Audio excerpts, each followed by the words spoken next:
that I need to go over with you guys, just to ensure your guys' safety.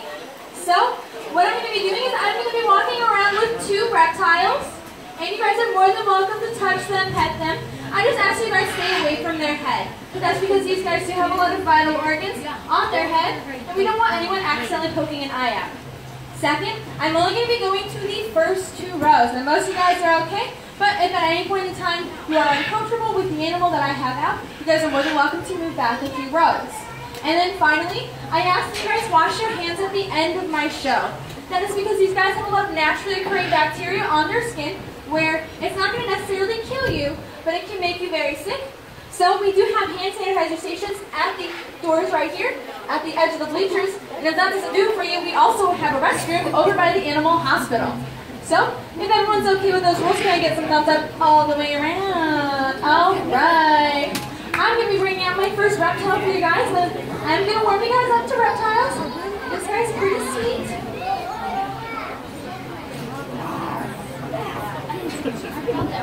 All right. So, this is a sulcata tortoise. These guys are also known as the spur-thighed tortoise. They are native to the Sahara Desert in Africa. These guys can get to about 3 feet long. You want to touch it? About 3 feet long.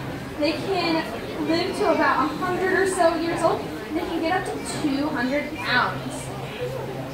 Now these guys are also known as the spur-thighed tortoise. That is because of these spurs on their feet that help them burrow into the ground. So what these guys do on the hot Sahara days and cold Sahara nights, they will go and they will help burrow. They'll burrow into the ground to help regulate their body temperature. These guys are exothermic, which means that they are cold-blooded and they need the sun to help regulate their body temperature. Can you guys sit down, please? So they have regulate their body temperature. So what they'll do is they'll burrow into the ground with these spurs, and they can actually make tunnels up to 10 meters down. Spur-thighed tortoises are the 3rd largest tortoise in the world. The first being the Galapagos tortoise, and the second being the Aldabra tortoise. Both are on display for you guys by the Bobcats and Yutan, our hybrid crocodile. And if they're up to the fence, you guys are more than welcome to pet them. They are like really slow puppy dogs, but again, I do ask you guys to stay away from their head. You can scratch their neck and everything, but they do have very poor eyesight, and they might mistake your finger as a carrot. Be kind of sad to tell your doctor that you got bitten, your finger bitten by one of the slowest animals on the planet. So, like I said, we do have some other spur-thighed tortoises here at Alligator Adventure. We do have one right behind me, over by Brasco and Cheeto, our parrots. We have one special one. His name is Walter. We call him the Shin Smasher. And that's because what he'll do is he'll come up to us when we're back there trying to tidy up his home. And he'll take the bottom of his shell, which is called the plastron right here, and he'll try to ram it against us. And that's not him trying to be mean. It's actually him trying to protect his females. So, like I said, these guys do have plastrons, which is the bottom part of their shell. It's also an extension of their rib cage. The top part is called the carapace, and it is an extension of their spinal cord. Now what's cool about tortoises is that, for example, the spur-thighed tortoise can live up to a year without water. That's because these guys get the liquids from their food that they eat. So what they'll do is they'll go around, and since they're herbivores, they will eat plants and vegetables and fruits, and they'll eat those up, and then they'll get all of the nutrients that they need from those. Now there are a few differences between tortoises and turtles. Tortoises do have these nub toes, so they don't really have any fingers, and turtles will have webbed feet. Tortoises are also only land-based animals, whereas turtles can live in the water as well as near water. Most tortoises have this dome-shaped shell. All right, now before I put my tortoise friend away, do I have any questions? No? All right. Well, I'm going to put him away, and my next animal, I know, is not everybody's favorite. He wasn't mine at first either, but I've since warmed up to him, and friends just like him. So, it is a snake, and I do warn you guys that now, because if you guys are uncomfortable with that, you guys are more than welcome to move back a few rows, move to the sides, hold on to someone really, really tight, close your eyes, but I ask you guys, do not scream, do not yell, and make sure you stay really quiet so that he doesn't freak out, alright? And then I do ask that everyone please stay seated the entire show. I don't want anyone running back and forth, accidentally tripping and falling.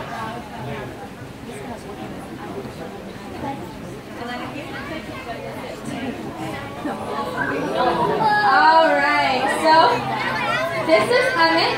He is a dimmerless boa constrictor. These guys are native to Madagascar. They can live up to 20 years old and can be as long as 5 to 8 feet. Sit down. She'll come here.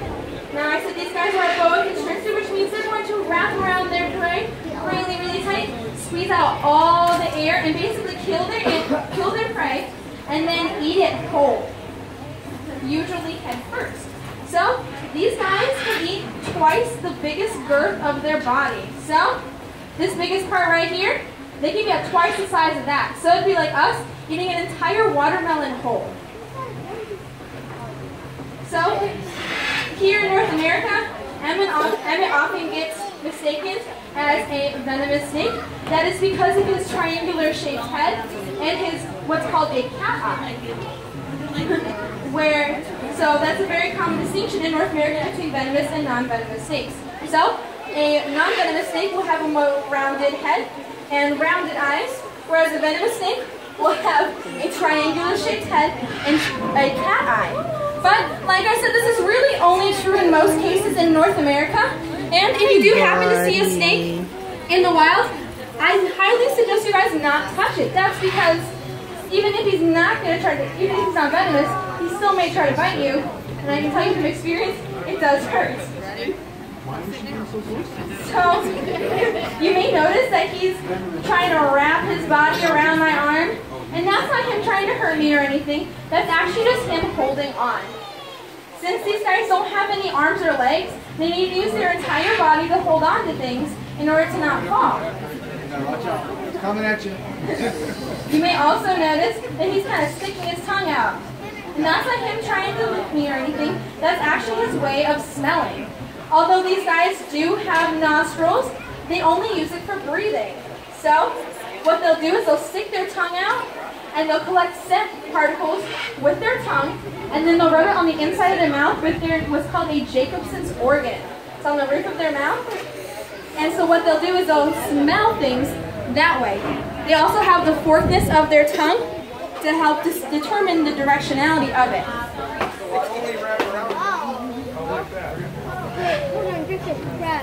Now you may also be noticing that he does have this kind of rainbowy sheen to him in the light. And that is actually the chromatophores in his scales that is giving that rainbowy sheen in the light. A cooler version of this is in our serpentarium right behind me. We have a rainbow boa constrictor, and he's got the same kind of thing going on, but a lot more prominent and he's really pretty. You may also notice that he's got a kind of brownish coloration in him, and that's for him to better evolve into his, or camouflage into his environment. Another name for these guys is the Madagascar brown snake. So he's got this kind of dead leaf kind of coloration in him in order to blend into his environment for hunting. So, before I end my show, do I have any questions? I do. You have a question, yes. Why doesn't it wrap around you? Why is it wrapping so often when it's kind of like this kind of temperature where it's not really warm but it's not really cold? You'll often try to wrap around the warmest thing possible, which just happens to be my body, in order to stay warm. Why is he not squeezing me? We handle these guys a lot, and so they're very used to us holding them and touching them and everything, so they're very used to being held, so they know when we're not prey and when we're actually just trying to handle them. So what is prey for him right now? Prey for him right now would be, we feed them dead rats, so he'll usually get fed 1 or 2 every other week. Alright, yes.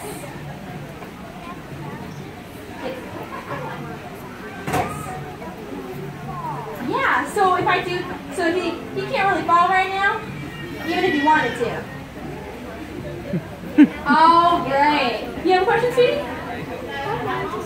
How long does his species usually live? He lives about 20 years.